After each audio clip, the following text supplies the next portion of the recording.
আসসালামু আলাইকুম, কেমন আছেন সবাই? তো আজকে আপনাদেরকে যে দেশি বুড়ির ভর্তা বানানো দেখাবো। ভর্তা না, মানে আচারগুলো কিন্তু গ্রাম থেকে আনছে। যে গ্রামে গেছিলাম সেখান থেকে অন্যান্য আসছে, তো এখান থেকে বড়ি নিয়ে আসছে অনেকগুলো। তো এখানে এগুলো হচ্ছে আমি ভর্তা বানায় খাওয়ার জন্য রাখছি। আর এই যে এগুলো হচ্ছে যে সিদ্ধ দিছি, চুরির মতো করে বানাবো, মানে এই যে আচার যেভাবে করে একদম লেটকা আচারটা, যেটা ওই আচারটা বানাবো, ঠিক আছে? তো আমি এগুলো এখন সিদ্ধ দিয়ে নিলাম, লবণ টবণ কিছুই দিই নাই, শুধু পানির ভিতরে। তো এগুলো সিদ্ধ হওয়ার পরে ফিরে আসতেছি। আসসালামু আলাইকুম।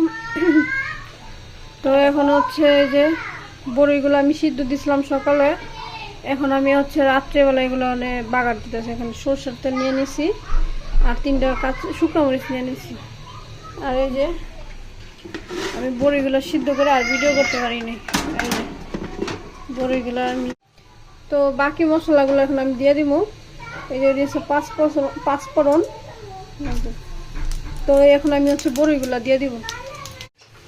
তো এই যে আমি বড়িগুলো ডাইলা নিছি। এটা হচ্ছে লেটকা বড়ি আচার, যেটা মানে আমরা ওই যে স্কুল কলেজে মামাদের থেকে খাই, সেম ওই রকম আচারটা বানাইতেছি আজকে। তো আমি এখানে হচ্ছে মিঠাই দিয়ে দিব। এই যে মিঠাই নিয়ে নিছি। তো মিঠাইটা আমি মানে থেকে অর্ধেক দিয়ে দিব, যাতে টকটা একটু কম লাগে। তো এই যে দেখেন আমি কিন্তু মিঠাই এনে অনেকটা নিয়ে নিছি। এই যে মিঠাইটা এখন গলবো।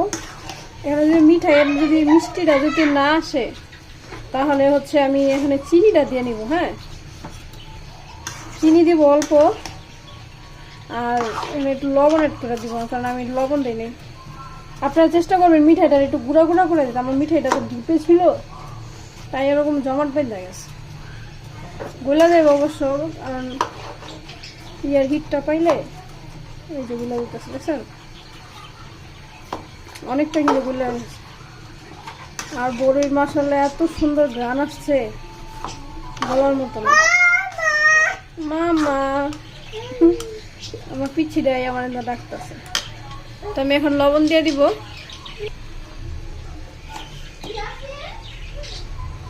যেহেতু একটু টক, লবণটা কিন্তু একটু বুঝে শোনা দিতে হবে। হ্যাঁ, টকে লবণ খাইয়া নিলেও পরে কিন্তু আবার লবণ দেওয়া যাবে।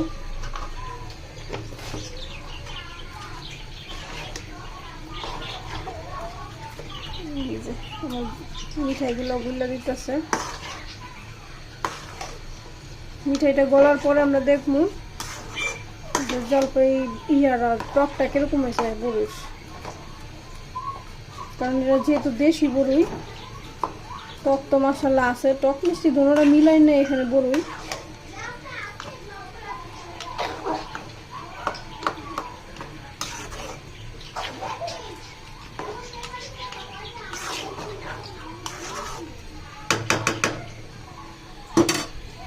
আমি এখন হচ্ছে এখানে একটু মরিচের গুঁড়া অ্যাড করে দিব।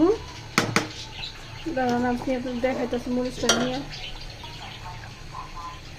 এই যে মরিচের গুঁড়োটা একটু নিয়ে নিলাম, যাতে একটু লাল হয়। আপনারা চাইলে এখানে একটু অ্যাড করতে পারেন, কি করে রং, জর্দা রংটা।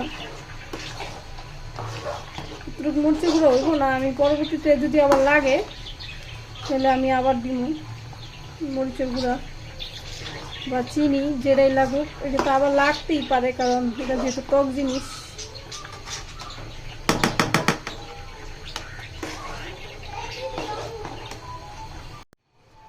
এই যে দেখেন, আমি কিন্তু এখানে মরিচের গুঁড়া আরো অনেকগুলো মিক্স করছি, হ্যাঁ, যাতে একটু ঝাল ঝাল হয়। তো মিষ্টিটা কম হয়েছে, তারপরেও পুরো আমি একটু মিষ্টি দিয়ে দিতেছি, চিনি। আমাদের এখানে কিন্তু লাল চিনিও মিক্স করা আছে। হ্যাঁ, আর কড়াইটা চেঞ্জ করে লাইছি, কড়াইটা একদম পুরো নিচেটা লাগা ফেলাইছি। একটুখানি ভুলে লাড়া দিতে পারি নাই, বাস লেগে গেছে।